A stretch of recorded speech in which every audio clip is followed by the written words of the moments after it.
नमस्कार, मैं हूं अफ्रीका अफसोस। आपका बहुत बहुत स्वागत है हमारे खास कार्यक्रम आमने सामने में। आमने सामने में आज हम आपको मिलवाएंगे मशहूर एस्ट्रोलॉजर सुब्रत बनर्जी से, जिन्होंने जब जब भविष्यवाणियां की हैं तब तब वो सच हुई हैं। और सबसे पहले हम आपको बता दें कि मुंबई महानगर पालिका का जो चुनाव हुआ हाल में, उसको बहुत पहले से भांप लिया था सुब्रत बनर्जी साहब ने, और उन्होंने कहा था कि बीएमसी में सरकार अगर किसी की बनेगी तो वो शिवसेना की। और बहुत सारे ऐसी बातें हैं और भविष्यवाणियां हैं जिस पर हम चर्चा करेंगे। लेकिन सबसे पहले हम स्वागत करेंगे सुब्रत बनर्जी जी का, जो हमारे साथ हैं। दादा, आपका बहुत बहुत स्वागत है। नमस्कार। सबसे पहले तो आपको बधाई कि आपने जिस तरह से बहुत भविष्यवाणी की थी, सिचुएशन हालांकि कुछ भी लोग समझ नहीं पा रहे थे, आपने जो भविष्यवाणी की कि शिवसेना की सरकार आएगी, ये तो बधाई की पात्र है आप। और किस तरह से मतलब इसकी कल्पना थी आपको? कल्पना नहीं, एस्ट्रोलॉजी एक प्योर साइंस है जहाँ कल्पना को कोई जगह नहीं है। आप लोग जैसे जर्नलिस्ट लोग निष्पक्ष होके करते, हम लोग भी ऐसे निष्पक्ष होकर करेंगे तभी सही होता है। तो मैं कोई भी हम लोग जो मानने हैं एस्ट्रोलॉजी, जो आजकल का जो हम लोग ज्योतिष है, कोई चर्चा नहीं करते। हम लोग देखा कि इसमें गहरा तो और भी अच्छा हम लोग नतीजा ला सकते हैं। तो मुझे जब मेरा मित्र ने बोला क्या होगा, तब मैं एक आर्टिकल लिख रहा था, तो मैं स्टडी किया, तो मैं देखा कि बीएमसी में शिवसेना आ रहा है। और फिर तभी हम लोग को डेट भी मालूम नहीं पड़ा था क्या होने जा रहा है। तो इलेक्शन डेट मिलने के बाद दोनों जब मैच कराया, नतीजा लगभग सामने आ गया। तो वाकई कुल मिलाकर कहा जा सकता है कि जब एक अनुमान लगाते हैं दादा, तब कई बार हम देखते हैं कि वाकई सब कुछ सच हो रहा है, सही हो रहा है। लेकिन अगर हम उत्तर प्रदेश की बात करें, उत्तराखंड की बात करें और गोवा की बात करें, तो हर किसी को लग रहा था कि इस बार बहुमत किसी को नहीं मिलेगा। लेकिन दादा को यकीन था कि इस बार भगवा फहराएगा। और इन तीनों स्टेट में जिस तरह से बीजेपी ने गवर्नमेंट बनाया, निश्चित रूप से एक, अगर हम दादा इसको कहें कि एक चुनौती को भी लिया जा सकता है, कि इसको आप किस तरह से पहले से भांप लेते हैं? नहीं, मैं पहले ही बोला, एक प्योर साइंस है। आज प्योर साइंस है, हम लोग कंटिन्यू कोशिश कर रहे हैं और भी क्लियरिटी लाए। तो हम लोग जब भी मैं इसका पहले काफी इलेक्शन है, ऐसा नहीं कि मैं एक ही इलेक्शन में जा रहा हूँ। इसके बाद बंगाल में इलेक्शन हुआ, जयललिता जी के हुआ, तो इसका पहले भी लास्ट पार्लियामेंट, उसका पहले का पार्लियामेंट मतलब 2010 तो मनमोहन सिंह जी जब प्राइम मिनिस्टर हुआ, तब से मैं प्रेडिक्शन कर रहा हूँ। बिल्कुल ऐसा नहीं जो आज मैं अचानक कुछ अनुमान कर लिया और हो गया। तो दादा, एक ऐसा भी वक्त आया था जब लोगों को लगा था कि सोनिया गांधी इस देश में शीर्ष पर बैठे, यानी पीएम बन सकती हैं, राहुल गांधी की भी संभावना थी। तब उस दौरान भी आपने कहा था कि मनमोहन सिंह वापस बनेंगे पीएम। ये भी तो सच हुआ। नहीं, मैं तो बोल रहा जी, एक प्योर साइंस है। आज देखिए, मैं फिर एक बात बोल रहा हूँ, पिछले बार भी बोला था, डॉक्टर के पास बढ़ जाता है। ऐसा दुनिया में कोई भी डॉक्टर है जो बोल सकता है मैं 100% मैं मरीज को ठीक कर रहा हूँ। कोई भी ऐसा एक शख्स साइंटिस्ट है जो बोलेगा मेरा हर रिसर्च फाइनल है, सर नहीं कर सकते। तो एक ज्योतिष अगर एक गलती कर लिया तो उसमें क्या प्रॉब्लम है? वो भी कोशिश जो करते हैं उससे गलती होता है। और आप ऐसे एकमात्र ज्योतिष है मेरी नजरों में कि आप हर बार स्वीकार भी करते हैं कि हाँ भाई ये गलत हुई तो गलत हुई। गलत हुई जो तो हुई, मैं गलत अगर मैं बोलूंगा नहीं गलत, वो तो बात नहीं होता ना। तो मैं प्रेडिक्ट कर रहा हूँ और मैं कोशिश कर रहा हूँ प्रूव करने के लिए। तो उसको क्या होता है, एक गलत छुपाने के लिए मैं और एक बहाना बना दूंगा, तो मेरा जो आने वाले कल जो मेरा स्टडी वो खत्म हो जाएगा। दादा, अगर हम पॉलिटिकल बात करते हैं तो लगता है कि वाकई बातें तो सही होती हैं, लेकिन अगर हम स्पोर्ट्स की बात करते हैं, उसमें भी आपका जो आकलन है, वो भी आईपीएल के बारे में जो आपने कहा था वो भी सिद्ध हुआ। भगवान इससे आशीर्वाद, आप लोगों का प्यार, मेरा शक्ति है, उसी का नतीजा। और सबसे अहम बात है, आपको ये बता रहा है, मैं बहुत ही लाजमी समझता हूँ कि जब इस देश में मोदी साहब की बिल्कुल लहर नहीं थी, तब दादा ने एक इंटरव्यू में मुझे कहा था, एक्सक्लूसिव बातचीत हुई थी, तब इन्होंने फुल कॉन्फिडेंस के साथ कहा था कि इस देश में प्रधानमंत्री मोदी बनेंगे। हालांकि बहुत सारे लोग उस समय समझ नहीं पाए थे कि ये स्टोरी क्यों चल रही है, लेकिन आज दुनिया जानती है कि प्रधानमंत्री आज किस लेवल पे पहुंच गए हैं। अगर हम मोदी साहब की बात करें तो मोदी साहब का भविष्य अब कैसा देखते दादा? देखो आशुतोष, मैं इस तुम्हारा चैनल के जरिए और तुम्हारा मैंने तुम्हें ही इंटरव्यू लिए थे, तो मैंने तब एक साल पहले मैं ऑलरेडी बोल दिया 2019 में फिर मोदी जी ने आ रहे, कोई ख्वाब भी ना देखे। उसके बाद मुझे चर्चा सुनने पड़ा जब आप शायद बीजेपी प्रवक्ता होकर बोल रहे, मैं बोला नहीं, मैं स्टडी करके बोल रहा हूँ।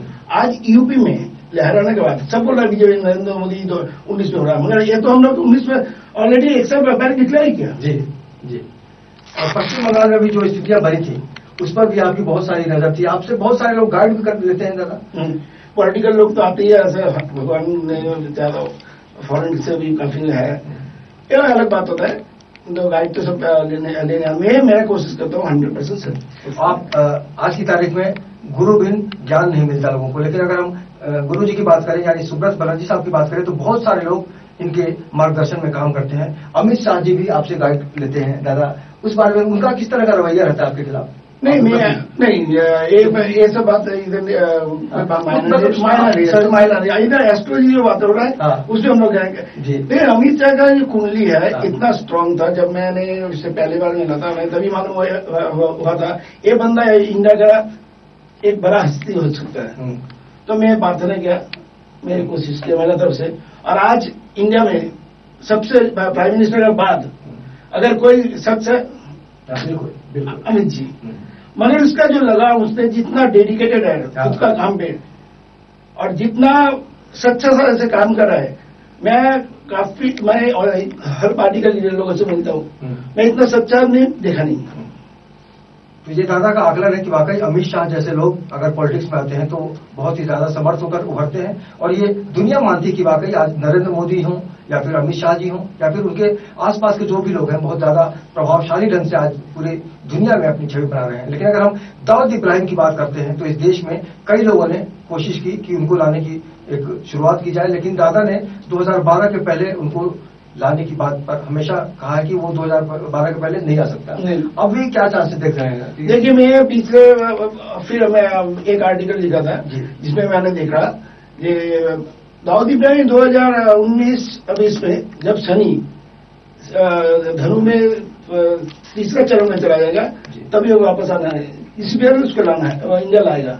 ये तो हम लोग देख रहे हैं, यानी दाऊद आएगा इंडिया, दाऊद इंडिया आएगा, वापस आएगा। ये बहुत बड़ी बात है, और जाहिर तौर पर अगर दाऊद की यहाँ पर वापसी होती है तो समझा जा सकता है कि कितने ऐसे लोग हैं जिनकी आंखों में खुशी के आंसू निकलेंगे दादा। लेकिन अगर हम नीतीश कुमार की बात करें तो नीतीश कुमार और अगर हम मोदी जी की नजदीकियों की बात करें तो अक्सर लोगों को लगता है कि वाकई क्या खिचड़ी पक रही है। आपने तो पहले ही कह दिया कि एनडीए में जाएंगे। नहीं, खींचने का कोई मतलब ही नहीं। हम लोग, मैं कुंडली देख के बता रहा हूँ, जब लास्ट बार बिहार चुनाव हुआ, उसका पहले बिहार चुनाव हुआ, मैंने देखा ये क्या हो रहा है। तो खींचने का मतलब क्या, मैं बड़ा अनुमान नहीं, निष्पक्ष होकर देख रहा हूँ। तो उसका कुंडली जो मानदेन एस्ट्रोलॉजी और होरारी एस्ट्रोलॉजी वो इसमें गहन किया, तो मैं देखा कि नीतीश जी एनडीए में जा रहा है, ये मैं कन्फर्म, हम लोग 1 साल पहले से चालू किया। और आज जब ये बीएमसी इलेक्शन के पहले जब मैं स्टडी कर रहा था, दोनों चार्ट लिया, उसमें डिटेल्स लिखा कि शिवसेना को कितना सीट मिलेगा। मैं बोला था 81 +- 4, शिवसेना की 84 मिला, ये बढ़िया है। उसमें मैं हम लोग क्या करते हैं, जब कोई कुंडली देखते हैं उसका दोनों पक्ष देखते हैं, तो दूसरा पक्ष का जो हेड होता है उसको भी कैलकुलेशन करते हैं। उस आधार पर देखा तो एक चौंकाने का बात आ गया। मैं देखा संजय निरुपम जी शायद ये पार्टी छोड़ के बीजेपी में जाने वाला। बहुत बड़ी बात कह रहे दादा, ये बहुत बड़ा आकलन है। इसको अगर दादा आकलन नहीं समझते, दादा का साफ साफ कहना कि ये एक साइंस है, और साइंस में जिस तरह से एक आम आदमी रिसर्च करता है, जो भी थ्योरी होती है, प्रैक्टिकल होता है, उसका निष्कर्ष क्या होता है। तो संजय निरुपम बीजेपी ज्वाइन करेंगे, ये बहुत बड़ी खबर है आज की तारीख में, और निश्चित रूप से इस पर हम संजय निरुपम की भी प्रतिक्रिया आपको दिखाने की कोशिश करेंगे। लेकिन क्या संजय निरुपम वाकई चूक गए हैं कांग्रेस में? नहीं, इसका अभी जो माहौल बना था और जो प्लैनेट का पोजीशन है, इसमें संजय जी ने जितना काम किया ईमानदारी से, मैं तो मतलब और कोई काम कांग्रेस महाराष्ट्र में करे ऐसा तो मैंने नहीं देखा। मगर होने के बाद भी उसका नसीब उसका साथ नहीं दिया, और उसका भाग्य। हम लोग कुछ भी नहीं करते, अगर हम लोग सोचते हम लोग कुछ करते हैं, हम लोग सबसे बड़ा गलती करते हैं। आज मैं इधर हर चैनल में बैठने के बाद इधर आके बैठ रहा हूँ आपके साथ, इतना सौभाग्य मिला मुझे, मेरे लिए काफी बड़ा बात है। मगर क्या है, अगर मैं इधर नहीं रहे, बाहर भी नहीं सकते थे, आपने आज बुलाया प्यार से और मैं आ गया, तो ये तो भाग्य में था। तो ऐसे भाग्य संजय जी को खींच के बाहर लेकर आएगा। और मैं दूसरा चीज भी देखा, जो जब शिवसेना का कुंडली विचार कर रहे थे, तो उसमें देखा जो शिवसेना के जो लीडर मतलब उद्धव जी, सदैव उद्धव जी का तबीयत में कुछ प्रॉब्लम आ सकता है, अस्वस्थ हो सकते हैं। अस्वस्थ जुलाई मतलब अभी अप्रैल से जुलाई का वक्त जो है वो ज्यादा सही नहीं होगा, क्यों अभी जो कैबिनेट का पोजीशन है सही नहीं जा रहा है। तो अभी स्थितियां बता रही है कि उद्धव साहब को अपने हेल्थ के प्रति सचेत होना होगा, और जाहिर तौर पर अगर एक नेता जो पार्टी का मुखिया होता है स्वस्थ होता है तो पार्टी बहुत ज्यादा सक्रिय आगे काम करती है। लेकिन उद्धव साहब को स्वस्थ होना जरूरी होगा, क्योंकि उनका जो दिशा निर्देश है वो शिवसेना के लिए बहुत जरूरी है, बहुत मायने रखता है। लेकिन दादा, अगर हम बाकी नेताओं की बात करें तो ऐसे तो बहुत सारे नेता आपको अप्रोच करते होंगे कि दादा गाइड कीजिए, क्या उनको किस तरह से, मतलब उनके अंदर किस तरह की भावना रहती है, कुछ पाना ही चाहते हैं वो? देखिए, जो भी पॉलिटिक्स में आता है, कोई भी फील्ड में है, अगर जिसका अंदर लगाम है कुछ पाने का, जो सपना, वो जिसका डेडिकेशन है, मैं उसको सब देता हूँ। मेरे पास कोई आ गया पैसे लेके बोला दादा मुझे कुछ बनना है, मैं बोला तुमको क्या बोलना, मुझे करोड़पति बनना है, मैं बोला मेरा पास आप क्यों आ रहे हो, जाओ वो पैसा कुछ काम पे लगाओ और काम करो। अगर तुम्हारा अंदर डेडिकेशन है, सैक्रिफाइस है, तो मैं तब मेरा पास आओ, मैं मेरा तरफ से कोशिश करूंगा तुमको एक मकाम तक लेके जाने के लिए। बिल्कुल। और दादा की जो पकड़ है वो कुल मिला के कही जा सकती है कि फिल्म इंडस्ट्री से भी आपके बड़े अच्छे संबंध हैं, और समय समय पर आपने फिल्म इंडस्ट्री के बारे में भी कहा है। अभी फिल्मों का जो दौर है, फिल्मों का की जो टेक्निक है वो बहुत बदल गई है। आने वाले समय में आपको क्या लगता है, बॉलीवुड और ऊपर जाएगा? नहीं, बॉलीवुड अभी जो अभी देखिए 2017 जो चल रहा है, इस साल बॉलीवुड का ज्यादा सक्सेस मिलना नामुमकिन लग रहा है मुझे। क्यों, सनी हम लोग इंडिया का मकर लगने पकड़ते, और उसमें लगने का द्वादश में, मतलब 12th हाउस में सनी आया, मतलब लॉसेस का घर में आया। तो इसलिए मुझे अभी इस बार अभी जो बोलना नहीं चाहिए वो भी ज्योतिष के हित के लिए बोलने पड़ रहा है, प्रूफ करने के लिए। ये इस साल बॉलीवुड का मतलब क्यों इंडिया का बड़े बड़े कुछ हस्ती का स्वर्गवास हो सकता है। अरे बाप रे, जाहिर तौर पर बड़े बड़े हस्ती। और यही कारण है कि जब भी दादा ने एक उम्मीद जताई है तब तक हमने महसूस किया कि वाकई बिल्कुल सही होता है, क्योंकि एस्ट्रोलॉजी का मतलब होता है साइंस, और दादा का मतलब है इन्होंने एकदम बीड़ा उठा लिया है कि इसको प्रूव करना है और इसको सच्चाई और ईमानदारी के जरिए आगे बढ़ाना है। जाहिर तौर पर एक बहुत बड़ी जिम्मेदारी होती है, और जिम्मेदारी का एहसास तब होता है जब आपकी सारी भविष्यवाणियां सच हो जाती हैं। दादा, जब वक्त आता है, जब किसी बड़ी भविष्यवाणी को लेकर आप जब बात करते हैं और जब वक्त करीब आता है, तब क्या स्थिति रहती है आपकी? अगर सही मायने में आप बोले तो मेरा पास जब एक बच्चा होता है, उसका पिता और माता का एक नजर, जब तक वो बच्चा डिलीवरी नहीं होता है, दुनिया में नहीं आता है, वो पागल का माफी होता है। क्या पिता क्या माँ के तो घर में रहते ही है। तो ऐसा ही हुआ, जब इलेक्शन का रिजल्ट है 11 मार्च, तो मैं कलकत्ता से भाग के इधर आ गया 9 तारीख को, और वो दो दिन नहीं, उसका पहले 1 महीना सुनने नहीं पाया। ये क्या हो सकता है? क्यों? मुझे प्रूफ करना है, मुझे बेचना नहीं है सब्जेक्ट को, तो मुझे प्रूफ करना है एस्ट्रोलॉजी फाइनल डेस्टिनेशन। तो अगर एस्ट्रोलॉजी के जरिए हम लोग कुछ बोल सकते हैं और प्रेडिक्शन गलत होते रहे, तो आदमी को मैं क्या बोलूँ? तब मतलब एस्ट्रोलॉजी में कुछ दम नहीं बोलेगा। तो वो उसका रिजल्ट के लिए मेरी जिम्मेदारी रहता है, और मैं तो बेचैनी सो नहीं पाता हूँ। तो ये जो बेचैनी है उस पर हम चर्चा जारी रखेंगे, लेकिन फिलहाल आपको बता दें कि दादा ने कुछ ऐसी बातें भी बताने की कोशिश की थी हमें, और आज हम उसको भी जानने की कोशिश करेंगे कि वाकई एक जो तर्क है दादा का कि साइंस है एस्ट्रोलॉजी का मतलब, और निश्चित रूप से इसी को समझने की जरूरत है। फिलहाल वक्त है एक छोटे से ब्रेक का। ब्रेक के बाद हम जानेंगे कि वाकई और किस तरह की भविष्यवाणियों से इस देश को फायदा हो सकता है या नुकसान। देखते रहिए आमने सामने।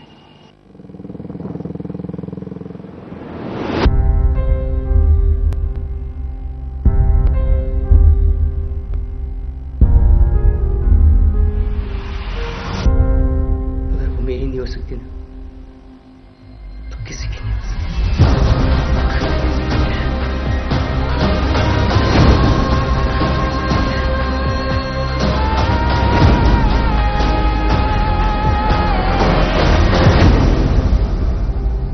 Baby, you got me. You got me. Oh, no, no.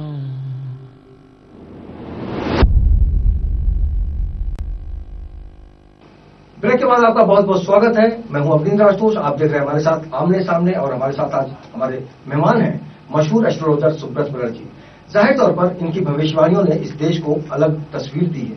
तकदीर भी कह सकते हैं हम। लेकिन दादा, अगर हम आपकी भविष्यवाणियों की बात करते हैं तो कई बार आप असफल भी हुए हैं, फेल भी हुई है आपकी भविष्यवाणी, उसको हम कैसे देखें? नहीं, देखिए मैं 50 का माफी नेशनल इंटरनेशनल, मतलब मैं दुबई से पकड़ के ईजी हर जगह किया जी। तो 50 का अंदर मेरा 5 फूड हुआ, जिसमें 2 यूएस का था। क्योंकि यूएस के में जो टाइम जो मैं स्टडी मेरा पूरा नहीं हुआ। बराक ओबामा नहीं, डोनाल्ड ट्रम्प। बराक ओबामा दूसरा बार वापस आना जी, और डोनाल्ड ट्रम्प जीतना इस बार। हाँ। तो ये दोनों अच्छा नहीं था। तो मुझे अच्छा, मैं खुद का बुरा लगा। और मैं जो वर्ल्ड कप हुआ था इसका पहले, तो मैं बोला था इंडिया को जीत नहीं सकती, यहाँ धोनी जीता के लाया था इंडिया को, ये बड़ा हम लोगों का गर्व का बात है। मुझे उस बार हार में भी मुझे सीख मिला और मैं तो खुश हुआ ही।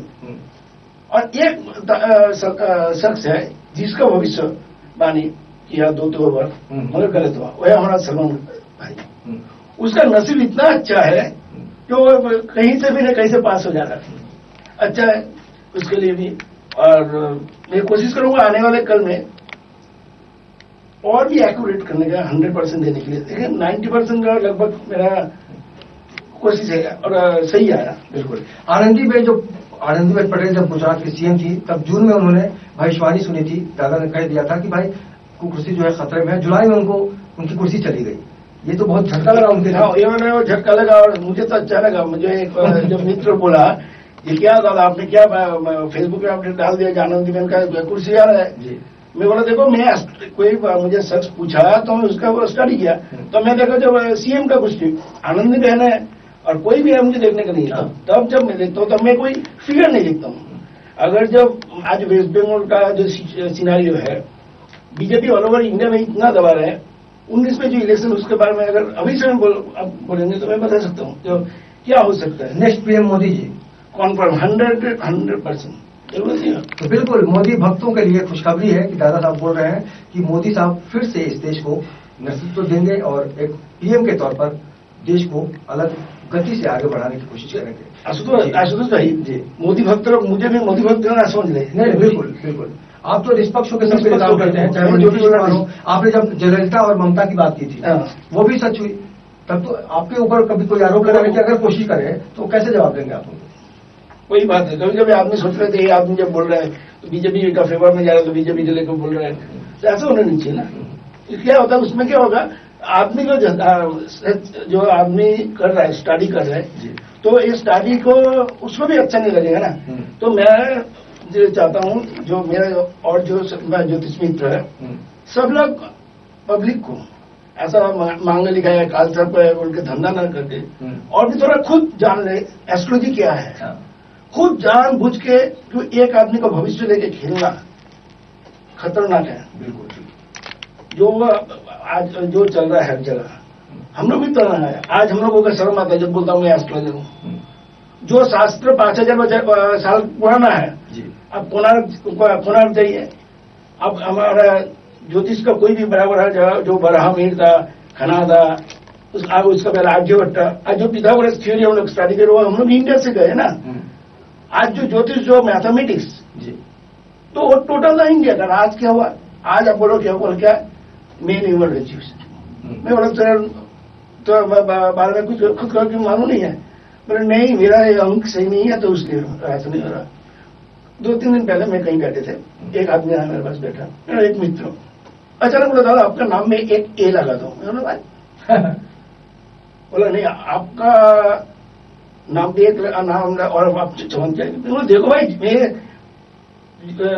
एकदम ग्राउंड लेवल का आदमी हूँ, जितना चमका उतना ही काफी है मेरे लिए और वो आदमी को कुछ नहीं हो रहा। तो मैं बोला भाई तू तेरे लिए पहले कर लेना, अगर तुम तुम्हारा लिए कर सकते हो तो फिर तुम किसी का लिए कर सकते हो। दादा कई बार हमने देखा कि एक आम आदमी को लगता है, कई बार उसको लगता है, मन में सवाल है उसके कि अगर एक अपना जो भविष्य नहीं जान सकता, अपना भविष्य नहीं बता सकता, वो दूसरों के बारे में क्या कैसे बताएगा? कभी इस तरह का भी सवाल आपके सामने आया? और मैं तो एंजॉय करता हूँ, मैं एंजॉय करता हूँ, मैं कॉन्फिडेंस के साथ कहता हूँ कल क्या होगा मुझे मालूम और किसी को मालूम हो ना हो। तो मैं शास्त्रों को प्यार करता हूँ। मैं हर बार बोलता हूँ astrology is my second wife. Yes. जब मैं कलकत्ता में बोला था जब नेक्स्ट वीक मेरा हाथ टूट जाएगा तो टूट गए तो मुझे दुख नहीं हुआ। मैं खड़ा हुआ, मैं बोला मेरा हाथ टूट गया, मेरा एस्ट्रोलॉजी है। आप खुश हुए थे? मैं खुश हुआ था, मेरा एस्ट्रोलॉजी देख पड़ेगा, हाथ तो टूटा ना, हाथ तो वर्णित करा लूंगा, ठीक हो जाएगा कुछ नहीं। मगर अगर वो गलती हो तो मैं पहले ही टूट जाता, मेरा क्यों नहीं हो रहा है। आदमी, हर आदमी का एक हुनर है, हर आदमी का कुछ ना कुछ क्वालिटी है। और भगवान, ईश्वर, अल्लाह, तो आप जो बोलो, सबने 2 मौका हर आदमी को देते हैं, 2 मौका, नॉट बिग पीपल। यस, वो 2 मौका, एक आदमी समझ के छोड़ देते और दूसरा कब निकल जाता है मालूम नहीं पड़ता। मगर 2 मौका मिलता ही है, जो आदमी समझता है वो पकड़ लेते हैं। बिल्कुल। वही, और वही 2 स्कोप ही, यानी जब भी मौका मिले तो चौका मार देना चाहिए, यही दादा का कहना है। जाहिर तौर पर अगर हम आम लोगों की बात करते हैं तो आम लोगों के मन में बहुत सारी धारणाएं होती हैं, और जाहिर तौर पर कई बार सवाल ऐसे भी आते हैं जब एक ज्योतिषी, खासकर अगर हम सुब्रत बनर्जी जैसे लोगों की बात करते हैं जो साइंस के जरिए उसको देखते हैं, समझते हैं, तो दुख भी होता होगा। लेकिन अगर आपके भविष्य की हम बात करें दादा, तो आपने अपना भविष्य को किस तरह से देखा है आने वाले दिनों के लिए? आगे मैं सवाल डायरेक्ट पूछना चाहता हूं, आपको अपना भविष्य कैसा लगता है? देखिए, मैं कल रहूं ना रहूं, 2 साल बाद, 3 साल बाद मैं रहूं ना रहूं, वक्त रहेगा।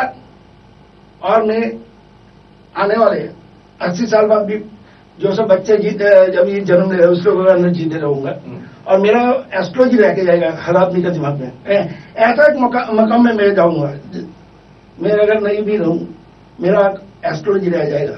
जैसे एक कविता भी है ना, गाना भी है काफी, जब मेरा प्यार, मैं नहीं रहूंगा मगर वो निशाना रह जाएगा। नहीं, कुछ क्लियर बताइए, हम तो समझ रहे हैं, लेकिन हमारे उन दर्शकों को क्लियर बताइए। नहीं, अभी वो वक्त है, मैं बताऊंगा।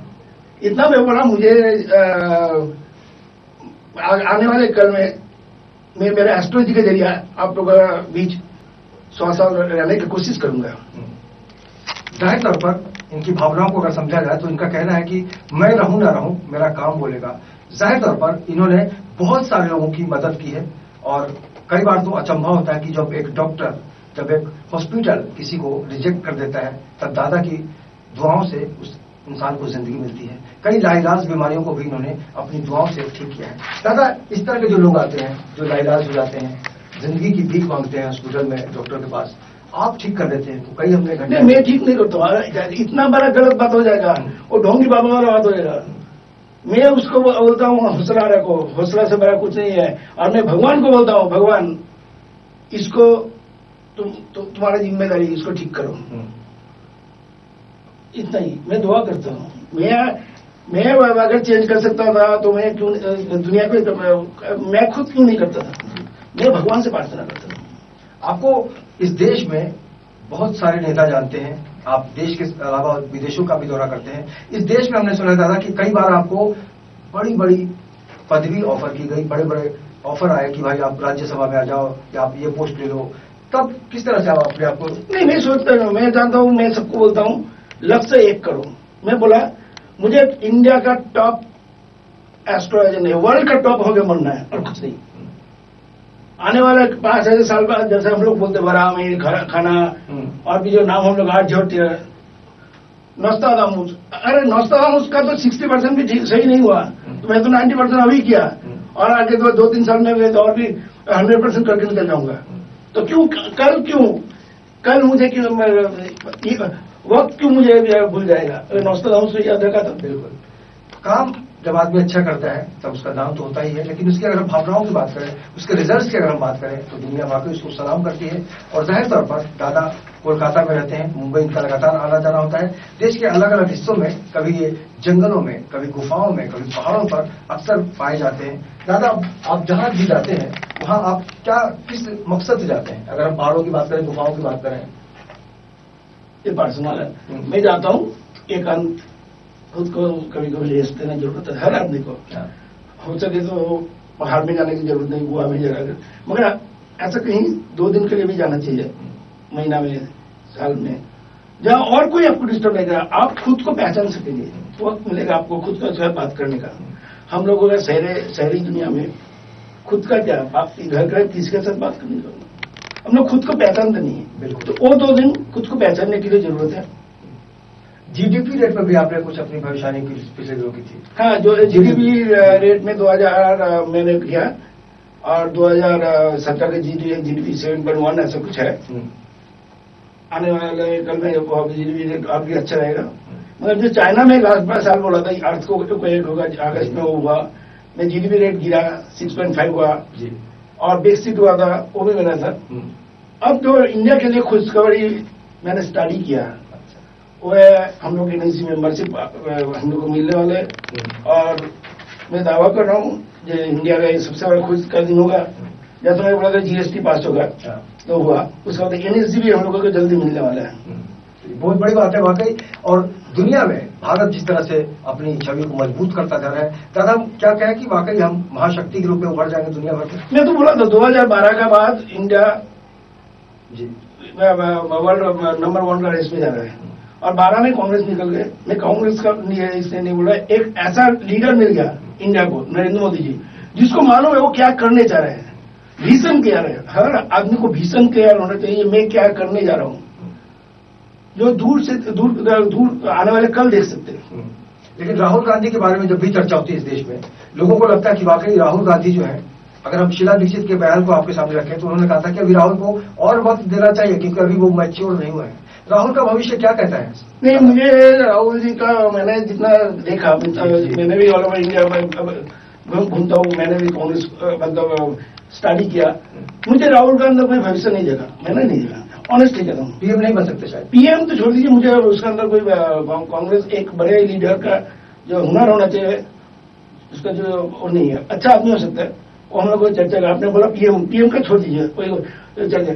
अगर कांग्रेस ने उसके जगह उसको कांग्रेस प्रेसिडेंट बन जाता उसने, और किसी को आगे लेके जाता, तो शायद 2024 में मोदी जी को टक्कर लग सकता था।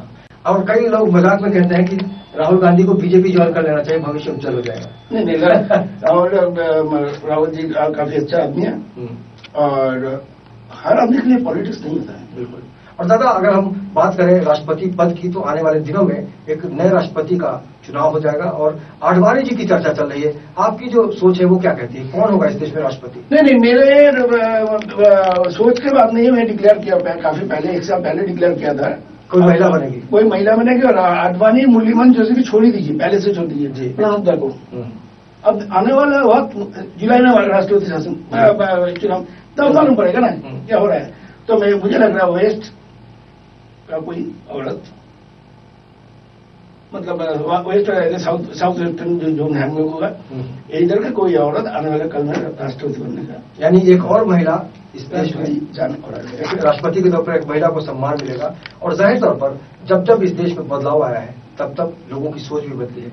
आज का जो मतदाता है दादा, उसको लगता है कि मोदी जी ने बहुत गड़बड़ी कर दी ईवीएम मशीन के जरिए, चाहे वो अरविंद केजरीवाल हो, चाहे वो कांग्रेस के बड़े नेता हो। ये जो इस तरह के आरोप लगते हैं, तो एक आपकी सोच क्या कहती है? मैं बोलता हूँ हारने वाले आदमी हर वक्त बहाना बनाता है और कुछ नहीं। जो जीतता है कोई कभी वो बहाना नहीं बनाता है, और जो बहाना बनाता है वो कभी जीतता नहीं है। जो बहाना बनाता है वो कभी जीतता नहीं है। मैं मेरे बेटा को बोला, बेटा जीवन में बहाना मत बनाओ, बहाना नहीं बनाओ, नहीं तो रास्ता रुक जाता है। तो कुल मिला के कहा जा सकता है कि भविष्य में बहुत कुछ होता है, लेकिन अगर महसूस होता है तो उसको आप बता सकते हैं, तो उसे हम भविष्यवाणी कहते हैं। सुब्रत बनर्जी साहब ने जिस तरह से भविष्यवाणियां की हैं, उसमें 95% जो भविष्यवाणियां हैं वो सही साबित हुई हैं। ऐसे में कहा जा सकता है कि अगर एस्ट्रोलॉजी को समझा जाए तो ईमानदारी और एक जो उसकी शक्ति होती है उसको लोगों तक पहुंचाना चाहिए, और वो लगातार कर रहे हैं सुब्रत बनर्जी। सुब्रत जी, आपने समय निकालकर हमसे बातचीत की, आपका बहुत बहुत शुक्रिया, और हम शुभकामनाएं देंगे कि आपकी जिंदगी में हमेशा वो सच आपके साथ चलते रहे, जिसके जरिए आप लोगों तक अपना विश्वास जो है वो कायम रख पाए। बहुत बहुत शुक्रिया आपको। तो इस खास कार्यक्रम में इतना ही। बाकी की खबरों के लिए आप देखते रहिए इन 24 न्यूज, और मुझे दीजिए इजाजत। नमस्कार।